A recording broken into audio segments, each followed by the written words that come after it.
I kind of saw this problem that, during recess, teachers send students out to play, and then kind of thinking that now the students are out playing, and then they are recharged to the next lesson, so they get, clear mind and all focused, because we expect them to sit down and listen and concentrate and do the assignments. Yeah, so recess is, a break period for the mind.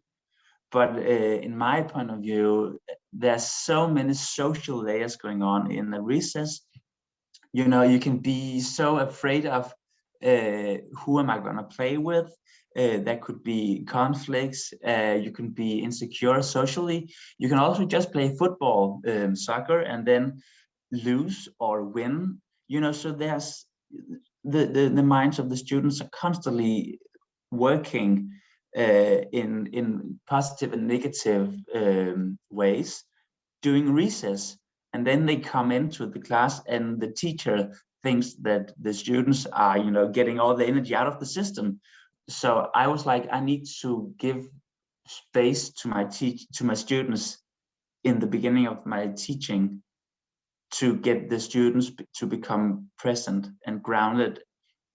And that's why I focused on the check-in, taking time, just a little time in my class for the students to be more present, made so much more focus when I was explaining what the students should do. And the shoulders dropped down, and the dynamic or the environment in the class was different after having done a check-in than before, when they were just coming from teaching, like, everybody sit down, and trying to tell the same thing over and over again because the students are not listening. So that's why I chose the check-in, because I saw there's a gap and for me a misunderstanding from the teachers of what is a recess and what is needed in order to make good teaching. This space where they can be grounded. Yeah. So where I am today with check-in, the students can, sit down, close their eyes, most of them, meditate for a while, and then share how they are feeling and why they are feeling this. And, they kind of look and pay attention to the one who is speaking. It's not like that in the beginning, because the students are uncomfortable, they're not used to sit in silence, all of those things. So I kind of progressed step by step. And also, you cannot expect young people to meditate with each other, because they have not chosen it. The teacher have chosen it for them, right?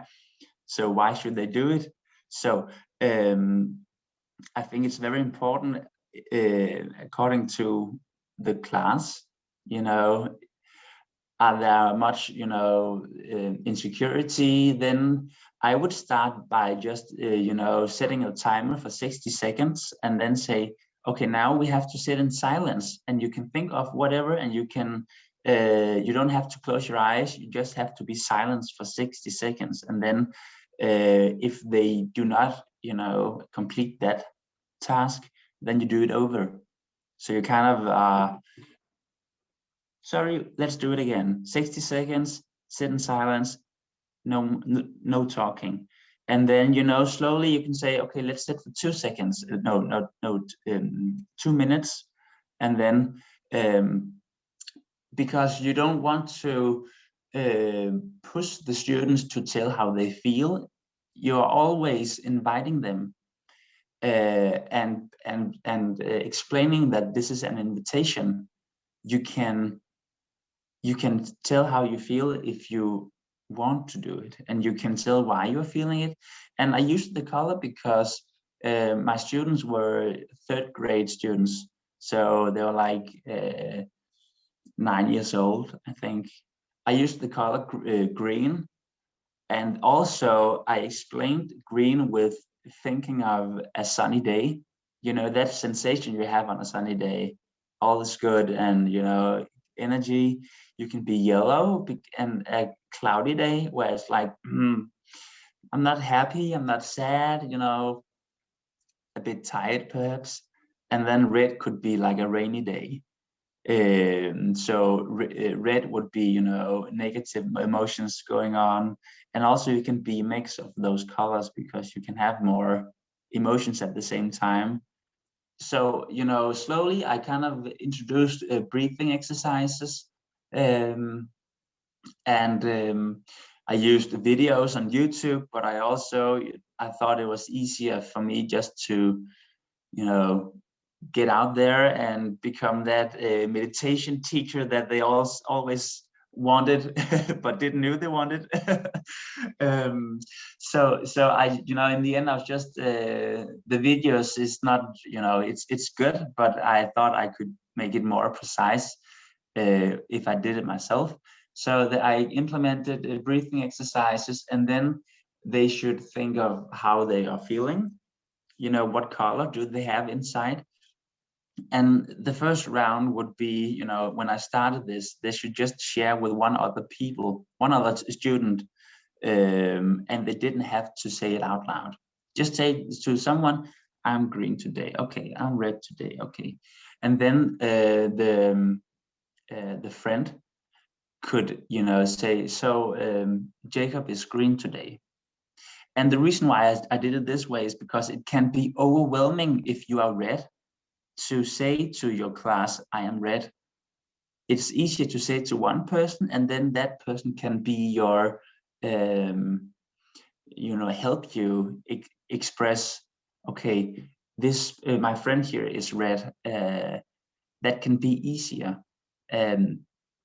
So it's only because it can be overwhelming to talk about negative emotions in your classroom with your friends, because what are they thinking of me when I say how I am feeling? You know, that's some of the thoughts that they might have. So sharing it one by one, and then, you know, the next layer is to make them share their own feelings.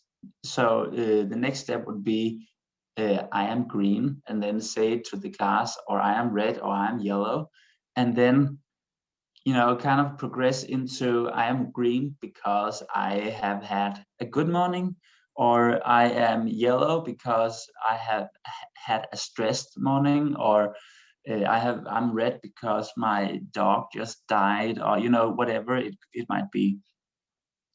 So you know, starting off with, you know, depending on the classroom, the students in the class, starting off by, you know, just 1 minute of silence, and then slowly progressing, because you don't want it to be too overwhelming for the students. If it's too overwhelming, you will never get them to share how they're feeling and pay attention.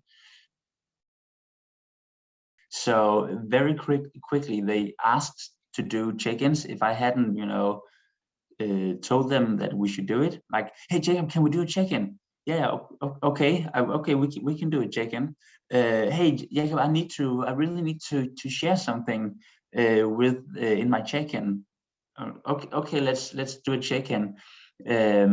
So, you know, they kind of, you know, got ownership, because for me, what I found was that all students are being, you know, heard, and all students are having a voice every day in the classroom. And I think for me, to be seen and to be heard every day is so important if students want to thrive.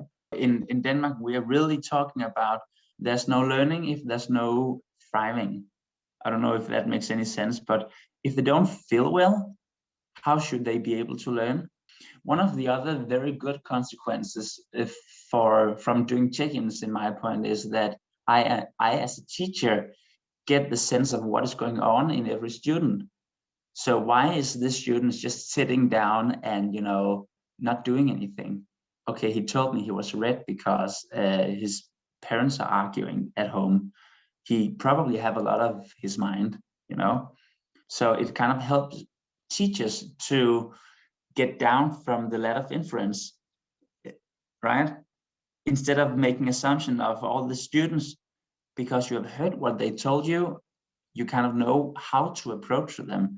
You know, I try to teach my students is we do check-ins, because when we hear how other students are feeling, we have to adjust our approach to them accordingly to how they're feeling.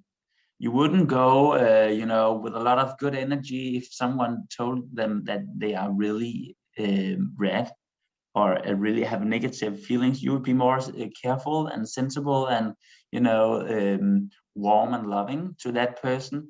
And then you can be energized and full of fun with someone else that is really happy today, right? So I kind of told the students to adjust their behavior in order to you know, create that space where you allow everyone to be where they are. And then also talking a lot about there's no good or bad feelings. In my culture, it's something that I've been raised with, that when you are sad, that's not good. And I'm like, this is so wrong, because all emotions are good emotions. You can be positive or negative, you know, but being sad is so wrong, because what if you are sad? Are you then doing something wrong? Is it not okay to be sad or to be, you know, whatever negative emotions you can have? And if you don't show up authentically as a teacher, why should the students do it? So I also check in. I also tell them that I am yellow sometimes, and like, okay, Jakob is yellow. Why? Whoa, whoa, whoa. You know, but I mean, I'm a part of that system as well, and it's important for me that my students know that. So the time frame is very different. It can be from a 5-minute practice where, you know, it's not always they have to share. Sometimes I can just ask how many are feeling green today. Then they raise their hand. How many are feeling green to yellow? And then there is, you know, so and so that's the quick version. But I think it's important that they get grounded when they enter the classroom, and that might take 5 minutes. If I do a check-in where all students are sharing how they are feeling and why they are feeling, it might take 15 minutes. I might, you know, open a discussion, not here, but you could do it with your teachers on the efficiency or the effect of having a slow mind for, you know, 60 minutes or having a clear mind for 45 minutes. I do it once a day, not more than once, and it takes time. It does, but it's also a priority that I want to do, because, as I said before, if the students are not thriving, the amount of learning is just also not as high. Important point is this, that there's no right way to do it. You know, there are some key elements you want to have, but there are some teachers in grade 1 that are, you know, then the students go around and then they meet someone, they meet a friend and say, hi, how are you today? Okay, I'm green. Okay, I'm yellow. Okay, then they go, you know, so you can do more, you know, of you know, more activity into it. So the point is that I do this way. Some do it in another way, but it's kind of finding your own. What do you feel comfortable with, and then holding those key elements of people, students, children, listening to each other and checking in with each other. We do it as colleagues also. We do it as teachers when we're having meetings. You know, it would be easier in the beginning just to read a menu and then follow the steps. But I think for you as a teacher to integrate this best possible, you have to find your own way. Remember the key points. Why are you doing check-ins? What is the intent of doing check-ins? What do you want the students to do? And then, you know, find as a teacher your own way of doing it. My colleague is really, you know, into exercise and activity while learning. So she was like, I will do the check-in, but I'll do it, you know, in a more active way. But, you know, the result is the same. The students share how they're feeling and, you know, get a sense of becoming present, just not sitting in a circle, but walking or, you know, throwing a ball or, you know, stuff like that. So, and no one has told her to do this. No one has told me to sit in a circle, you know, so I kind of find my own, and I try to implement all the experience that I have learned from Peter and Mette also, you know, deep listening. And so I kind of, you know, stick to that, but in my own way, because the students are differently.